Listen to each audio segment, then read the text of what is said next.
And Fakhar to all of you. मैं हूं फ़खर यूसुफजई और आप देख रहे हैं डिबेट विद फ़खर। आज की डिबेट में बात करेंगे दो बड़ी इम्पोर्टेंट चीज़ें हैं। एक तो इस रीजन में चाइना और इंडिया दोनों मतलब बड़ी पावर्स हैं। वैसे तो इस रीजन की तो है ही है, लेकिन दुनिया की भी बड़ी पावर में उनका शुमार होता है। एलएसी का मसला पुराना है, लेकिन कुछ ना कुछ वहाँ पे चीज़ें चलती रहती हैं, बात भी हो रही होती है, लेकिन साथ में कुछ ना कुछ कभी वो अपने लोगों को आगे कर लेते हैं, आगे जो है वो मिलिट्री है इनको भेज देते हैं, इस तरह की कुछ ना कुछ चीज़ें चल रही होती हैं। आजकल क्या सूरत हाल है, इस पे बात होगी। इसके साथ साथ जो बाइडन एडमिनिस्ट्रेशन कहती है कि India is a biggest partner in south Asia, India का, तो इस हवाले से क्योंकि ये चीज़ें तो लास्ट काफ़ी सालों से हैं, लेकिन ये बात कहने की ज़रूरत क्यों पड़ी, इस पे आज हमने बात करनी है। और बात करने के लिए हमें ज्वाइन कर रहे हैं senior political analyst from India, doctor Abhishek Mishra साहब। डॉक्टर साहब, thank you very much for joining my show. Thank you Fakhar भाई। खैर रागले आपको और आपके दर्शकों को thanks for inviting. Thank you very much. आपको भी बखैर अगले कहते हैं and welcome to the show कहते हैं। डॉक्टर साहब, थोड़ा सा शुरू करते हैं यूएस और इंडिया से। बिगेस्ट पार्टनर वो कहते हैं कि साउथ एशिया में है, इसमें कोई डाउट नहीं है कि लास्ट कुछ सालों में हमने बड़ी सारी चीज़ें देखी। I-2U2 देखा, इसके अलावा जॉइंट एक्सरसाइजेस देखी, डिफेंस से रिलेटेड ऐसी चीज़ें जो नॉर्मली अमेरिका ट्रांसफर नहीं करता, उसकी बात हुई। लेकिन ये बात कहने की वाकई उनको ज़रूरत है कि वो ये बताएं कि हम बड़े इंपॉर्टेंट पार्टनर है। अभी कुछ दिन पहले मैंने केरी को सुन रहा था, उनकी स्टेटमेंट पढ़ रहा था कि इंडिया आज भी रशिया के ज़्यादा करीब है, ज़्यादा ट्रस्ट करता है instead of US. Instead of what? US US.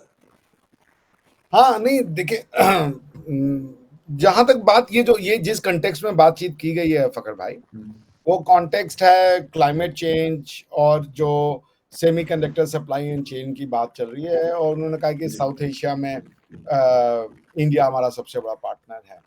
आप अगर देखेंगे तो फकर भाई, यूएस के जो टॉप 5 इंपोर्टर हैं और जो टॉप 5 एक्सपोर्टर हैं, उसमें हम कहीं भी एज सच ना तो हम यूएस से उतना सामान खरीदते हैं, ना तो हम यूएस से उतना सामान बेचते हैं। तो टॉप 4 आपके, जो टॉप 5 अगर आप यूएस को जो लोग सामान खरीदते हैं, जो उसमें से आप देखेंगे 2.1 ट्रिलियन डॉलर का सामान उन्होंने 2.1 ट्रिलियन डॉलर का सामान उनसे खरीदा गया, ट्रिलियन डॉलर का, ठीक है।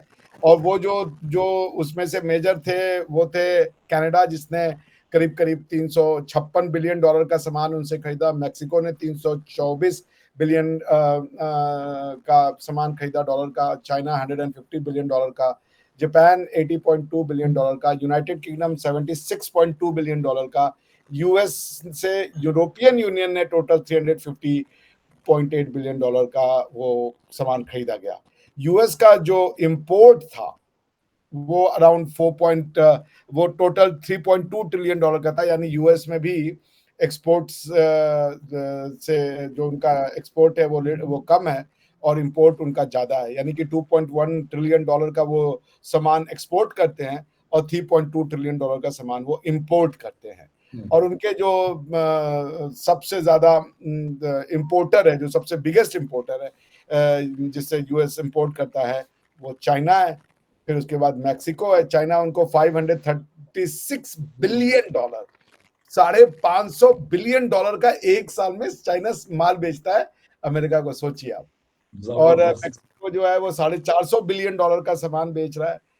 कनाडा 450 बिलियन डॉलर का। जापान उनको 150 बिलियन डॉलर का। जर्मनी उनको 150 बिलियन डॉलर का। और जो यूरोपियन यूनियन है वो भी उनको करीब करीब 550 बिलियन डॉलर का सामान बेच रहा है। तो अभी तो हम कहीं भी नहीं है, क्योंकि अगर आप देखें कि यूएस का जो एक्सपोर्ट इंडिया के लिए अगर है तो वो बहुत ज्यादा नहीं होगा मेरे ख्याल से। 73 बिलियन डॉलर है, ठीक है ना। इंडिया एक्सपोर्ट्स जो था वो आप देख लें 73 बिलियन डॉलर का हमने उनको बेचा था। और उन्होंने 100 एंड कितना अराउंड $13 के करीब हमने उनसे खरीदा था। तो वी आर नॉट मैच। दो मेरे सामने अगर आप बोलेंगे तो मैं यूनाइटेड स्टेट की जो वेबसाइट है गवर्नमेंट की, उनकी वेबसाइट, उसमें लिख रहे हैं US goods and services trade with India total estimate $192 billion 2022 में टोटल जो हमारा बिजनेस हुआ यूएस के साथ वो $192 बिलियन का था, $192 बिलियन। एक्सपोर्ट जिसमें था वो 73 बिलियन का, यानी यूएस ने जो सामान बेचा वो 73 बिलियन का, यूएस ने जो सामान खरीदा वो 118 बिलियन का। So the US goods and trade deficit with India is 47. So this is this is very rare कि इंडिया से के अगेंस्ट में यूएस का ट्रेड डेफिसिट है, यानी यूएस हमसे ज्यादा खरीदता है और हमको बेचता कम है। ये जान के मुझे बड़ी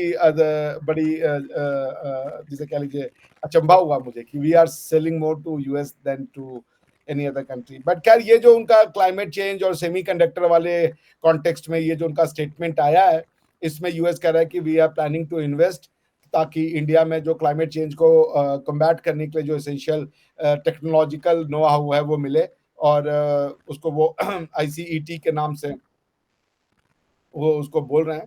तो this is the idea and it's a good thing कि हम उनके लार्जेस्ट हैं, और आईसीईटी का मतलब है initiative on critical and emerging technology, जो इंडिया और यूएसए साथ मिलकर के करना चाहते हैं। तो I mean, US is relying heavily on Indian subcontinent, और उसका रीजन ये है कि they have found a trustable partner. Apart from few global conflicts का अगर हम देख लें, जैसे रशिया वाला कॉन्फ्लिक्ट और ये सब इश्यूज को छोड़ दें, तो बाकी India and China, India and America do not have much to iron out और much differences. We see the world similarly, एक तरीके से ही देखते हैं। तो ये एक रीजन है कि वो इस दोस्ती को या इस फ्रेंडशिप को और इम्पेटस दे रहे हैं कि we have future plans of not just trade but also research and development. अच्छा डॉक्टर साहब, वो बहुत ज़्यादा इंपोर्ट्स करते रहे चाइना से, और ये जो चिप वाले इशू है अभी रिसेंटली दोबारा इस पे उनकी आपस में हुई है, तो लोग ये भी कहते हैं कि जी वो कम करना चाहते हैं चाइना से, और वो कह रहे हैं कि कोई नई मार्केट हो, शायद वो इंडिया को ज़्यादा प्रायोरिटी दे रहे हैं कि भाई वहाँ पे अगर ये चीज़ हो जाए तो हम उनसे खरीदें। तो इस तरीके से फिर मतलब जो एक्सपोर्ट्स हैं इंडिया की, या फिर जो अमेरिका इंपोर्ट करता है दुनिया में चीन से, या फिर जो आप कंट्रीज के आपने नाम लिए, तो इस तरीके से बढ़ाई जा सकती है सेमीकंडक्टर्स और ये इस तरह की और चीजें, क्योंकि लेबर अगर चाइना में चीप है तो इंडिया में भी है, क्योंकि एक बड़ी पॉपुलेशन वाली कंट्री। हाँ नहीं बिल्कुल, देखिए ऐसा है कि चीप लेबर से ज्यादा अब आपको स्किल्ड लेबर चाहिए विद अ रीजनेबल या कॉस्ट। एक होता है कि cheap labour to do nonsense work, third grade work. Semiconductor में तो आपको चीप लेबर नहीं चाहिए होगा, आपको स्किल्ड लेबर चाहिए होगा जो रीजनेबल कॉस्ट पे वो जो है करे। और अभी आपने देखा कि जो माइक्रॉन है, उनकी माइक्रॉन टेक्नोलॉजी, उसने ऑलरेडी $500 बिलियन का $500 मिलियन का इन्वेस्टमेंट उन्होंने इंडिया में सेमीकंडक्टर फील्ड में किया। उसके बाद जो टावर वो सेमीकंडक्टर से इजराइल की कंपनी है उसने भी यहाँ पे किया। अगर इजरायली इन्वेस्ट कर रहे हैं इंडिया में और बिना अमेरिका के जिसे कह लीजिए आशीर्वाद के वो करेंगे, ये असंभव है। तो आई मीन वो एक देखिए पॉइंट ये ना कि Russia China has always been a close society. आप चाइना के अंदर नहीं जा सकते, जानने के लिए आपको गवर्नमेंट की एक्शंस के बारे में पता ही नहीं चलेगा, ये इतना ज्यादा क्लोज सोसाइटी है उनका। तो अब आफ्टर कोविड भी अगर दुनिया नहीं समझे कि आप जो ये लॉजिस्टिक है, वर्ल्ड लॉजिस्टिक है या वर्ल्ड सप्लाई चेन है, उसका अगर आप चाइना पे ही सब कुछ डिपेंड करके रखना चाहते हैं, तो ये एक अच्छा सिग्नल तो नहीं है। चाइना ने बार बार दिखा दिया कि वो इंटरनेशनल रूल ऑफ लॉ को नहीं मानते, वो अपने ही लॉ बनाना चाहते हैं और अपने लॉ के हिसाब से चलते हैं। इसमें चाइना ने कोई भी जिसे कह लीजिए अनइक्वोकली दे हैव एस्टैब्लिश्ड कि भाई they have no respect for international rule of law, वो अपने हिसाब से चलना चाहते हैं। अमेरिका के साथ उनके संबंध अच्छे नहीं है। अब मैं ये तो नहीं कहूंगा कि भाई सारा का सारा इतना साल का बनाया हुआ इंफ्रास्ट्रक्चर और लॉजिस्टिक और सप्लाई चेन को सब डिसमेंटल कर देंगे, ऐसे नहीं होगा। स्केल डाउन हो सकता है। चाइना को आप एकदम ये कह दिए कि सब बंद बुंद करके फैक्ट्री और इंडिया में शिफ्ट हो जाए, ऐसे नहीं हो। स्केल डाउन हो जाएगा भले कि भाई चलो आप इतना कर रहे हो, थोड़ा अब इंडिया में भेजो, धीरे धीरे थोड़ा बहुत स्केल डाउन करेंगे, but to say that it will all become irrelevant, I don't think so. China will remain a very relevant and significant international player. अब इंडिया की ग्रोथ का यही है कि India is an open society, transparent society. Government के data हो या कोई और डेटा हो, आप यहाँ से ले सकते हैं। उस डेटा में फजिंग नहीं होगी, आप उसको ऑडिट कर सकते हैं, आप उसको डिलिजेंटली चेक करवा सकते हैं। तो India open offers N open society. और फिर इंडिया भी चाह रहा है कि अगर आप हमसे चाह रहे हैं कि हम इस इलाके में ग्रो करें, तो फिर हमें आपको बिजनेस तो देना पड़ेगा ना। ये तो फालतू की बातें तो हो गई हैं कि हम भी डेमोक्रेसी, आप भी डेमोक्रेसी, बहुत बढ़िया जी, अब इस डेमोक्रेसी का क्या करना है। आगे भी तो बढ़े ना, बिजनेस भी तो लाए, पैसे की बात हो जी। मेन तो सब कुछ यही है ना बाप बड़ा ना बिल्कुल, भैया, सबसे बड़ा सबसे रुपया। बड़ा रुपया। तो उस पे बात हो, सब हो गया, बढ़िया है, डेमोक्रेसी है, हम लोग सब एक सोसाइटी है। Let's talk business now. Right, right, बिल्कुल सही है। और मेरा ख्याल दुनिया भर में ये वाली चीज़ें आजकल हमें देखने को मिल रही है कि कौन-सी मार्केट ऐसी है जहाँ पे स्किल्ड लोग हैं, कौन-सी जगह ऐसी है जहाँ पे एक ऐसी एनवायरनमेंट है जहाँ पे लोग पैसा लगा सकते हैं और उनको कोई थ्रेट भी फ़ील ना हो, क्योंकि इन्वेस्टर को सबसे पहले अपनी सेफ्टी चाहिए, अपने कैपिटल की सेफ्टी चाहिए और अपने नाम की सेफ्टी चाहिए। इसके बाद वो बाकी चीज़ें देख रहा होता है। लेकिन चीन के साथ-साथ अब इंडिया भी पैरेलल जा रहा है इन चीज़ों में और ये सारा कुछ हो रहा है। अच्छा डॉक्टर साहब, यूएस, चाइना और इंडिया, चाइना और इंडिया के बीच में कॉन्फ्लिक्ट है। इंडिया और सॉरी चीन और अमेरिका के बीच में कुछ ना कुछ चलता हुआ नज़र आ रहा होता है। एलएसी की अ, बात होती है, लाइन ऑफ एक्चुअल कंट्रोल क्या है कि ठीक है 2019 में जो हमने देखा जो कुछ हुआ, एक बड़ी क्रिटिकल कंडीशन में दोनों कंट्रीज थी, एक बड़ी करीब आ गई थी, जैसे लोग कह रहे थे कि पता नहीं जंग हो सकती है, दोबारा से हो सकती है। लेकिन अब बात भी होती है बट एलएसी के ऊपर कुछ ना कुछ चलता रहता है। क्या वजह है? यानी एक दूसरे को अपनी ताकत दिखानी होती है या नहीं, बस ठीक है वो कहते हैं हमारे लोग भी बैठे हुए हैं, आप लोग के लोग भी बैठे हैं। देखिए, चाइना जो गवर्नमेंट है वो टेरिटोरियल क्लेम को लेकर के कुछ ज्यादा एग्रेसिव है, और उनके सारी दुनिया से टेरिटोरियल डिस्प्यूट है। हमसे ही नहीं है, फिलीपीन से है, ताइवान से है, जापान से है, सबसे, उनके रशिया से है।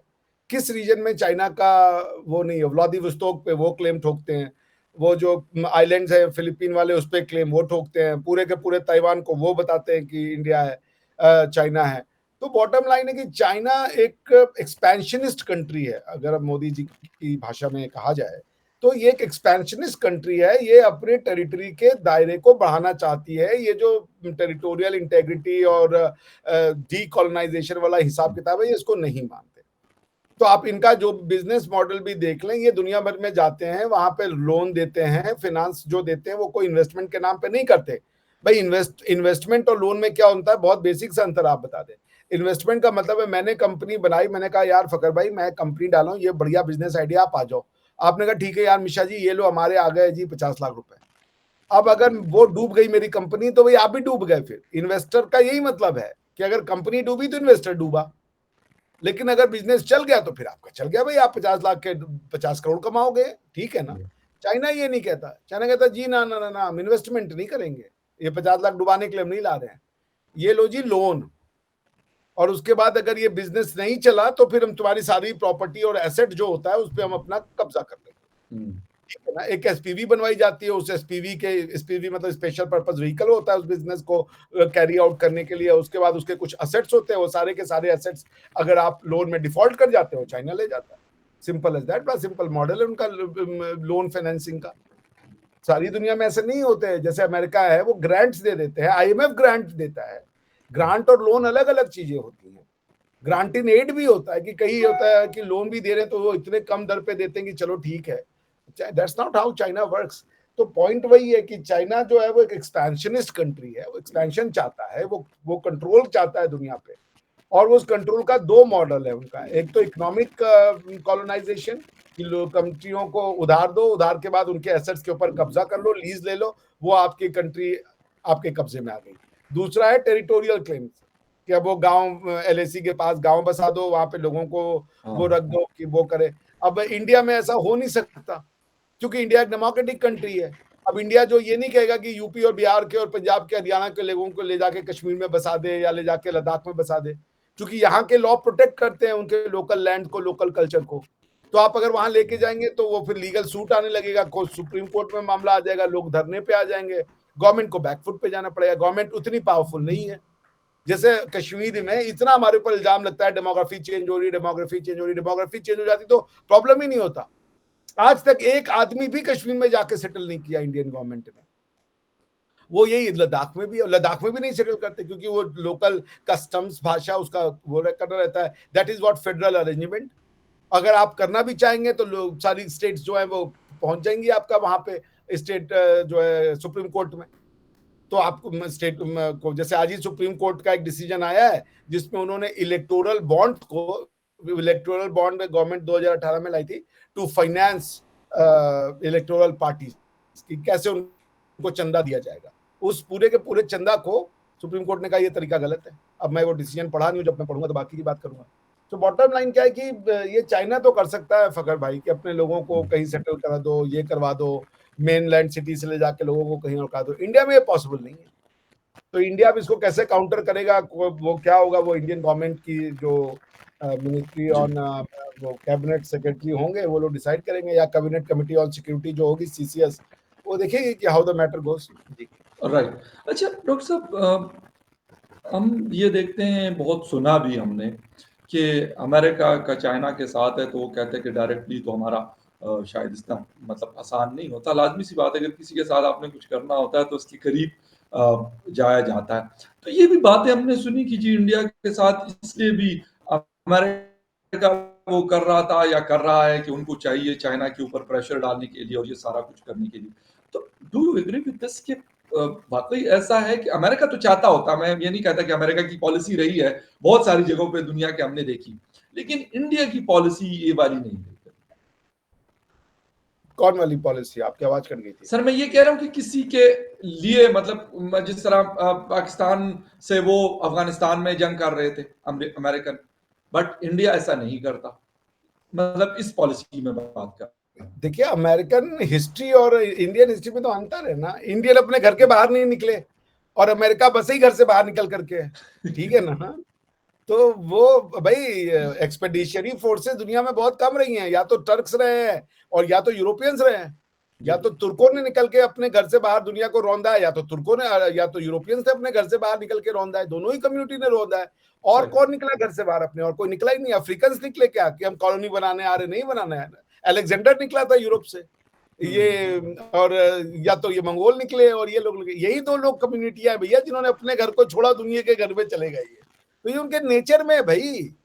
आज अमेरिका जो है वो क्या ये यूरोपियंस की जगह है। आप दूसरों के जमीन पे बैठे हुए हो और आप छाती पीटते हो कि इलीगल इमिग्रेंट आ रहे हैं। आप क्या यार, कुछ तो शर्म करो भैया। आप एबोरिजिन्स का, कैनेडियन और कनाडा और अमेरिका क्या गोरों की जगह है? जिनकी जगह थी उनको तो तुमने बचने नहीं दिया। उनकी भाषा खत्म कर दी, उनकी लैंग्वेज खत्म कर दी, उनका कस्टम खत्म कर दिया, उनका कल्चर खत्म कर दिया। और तुम बात कर रहे हो आप आज इंडिजीनियस राइट, एबोरिजिनल राइट। ये तो ठीक नहीं है ना। तो अमेरिकन देखिए यूरोपियंस ने दुनिया पे राज किया है भाई साहब। कॉलोनी ऐसे नहीं बनाई।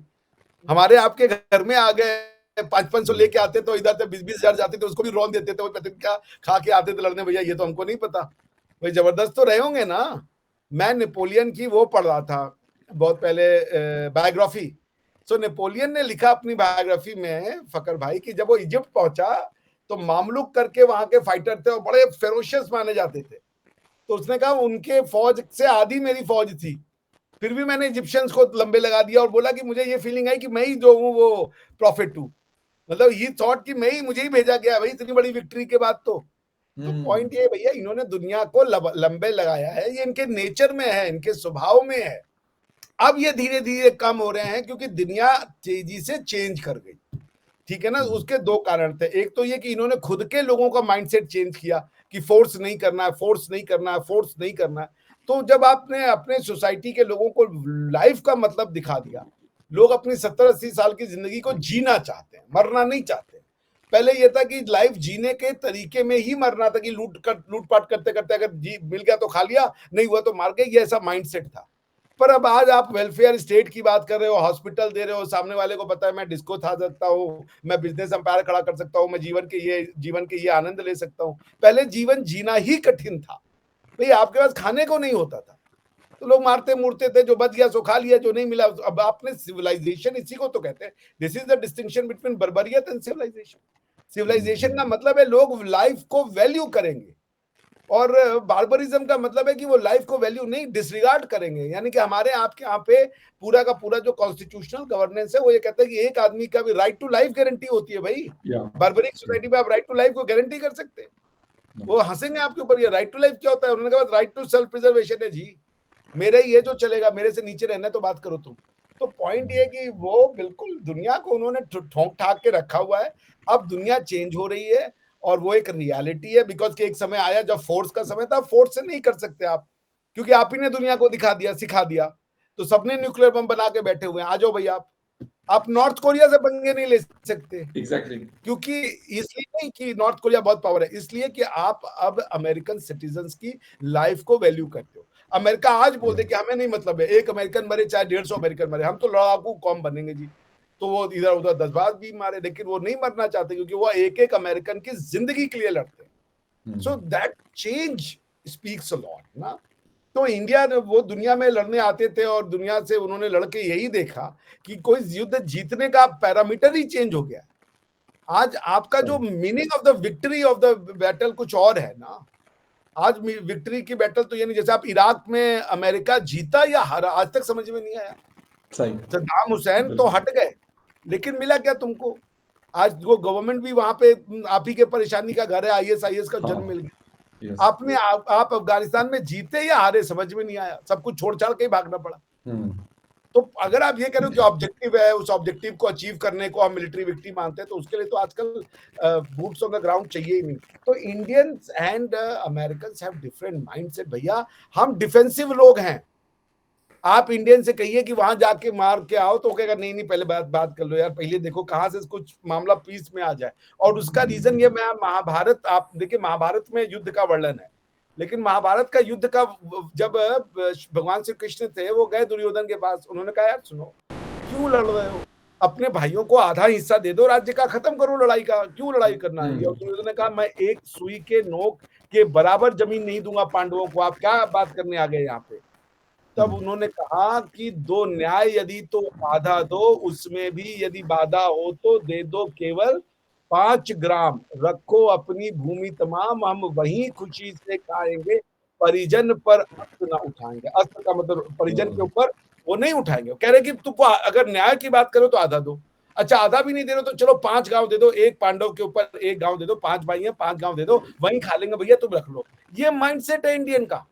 वो नहीं लड़ना चाहता, वो कह रहे कि हम कम में संतुष्ट कर लेंगे, हमारा चला गया जाने दो, लड़ाई नहीं हुई ना, अपने ही लोग हैं ना, नहीं लड़ना चाहते। ये माइंडसेट है। और उनका क्या माइंडसेट है? वो भाई अमेरिका और कनाडा पे बैठे हुए हैं और हमको और आपको वीजा देते हैं। बिल्कुल आप ऐसा ही यार, तुम वीजा लेके गए थे हैं? ये कोलंबस वीजा लेके गया था, हमको आपको वीजा दिए यार। ये है भाई, जबरदस्त, बिल्कुल सही। ये वाली बात बिल्कुल सही है कि मतलब उनकी एक पॉलिसी जो रही है, बट अब वो पॉलिसी गालिबन उनको मजबूरी में, उनका मे बी कि उनका दिल ना करता हो कि उसको चेंज करें, लेकिन अब करनी इसलिए पड़ेगी कि वही वाली बात है कि वो नॉर्थ कोरिया के साथ पंगा नहीं ले सकते, तो फिर हिंदुस्तान के साथ या फिर चाइना के साथ या इस तरह की और भी बहुत सारे कंट्रीज है, उनके साथ क्या पंगे लेंगे। हालांकि उनकी आदत है ये। खैर एनीवे डॉक्टर साहब, थैंक यू वेरी मच, आपके टाइम का बहुत शुक्रिया कि आपने शो ज्वाइन किया। And viewers, thank you very much for watching debate Fakhar Yusuf ji. किसी और डिबेट में फिर मिलेंगे, तब तक के लिए टेक केयर। थैंक यू भाई। Thank you.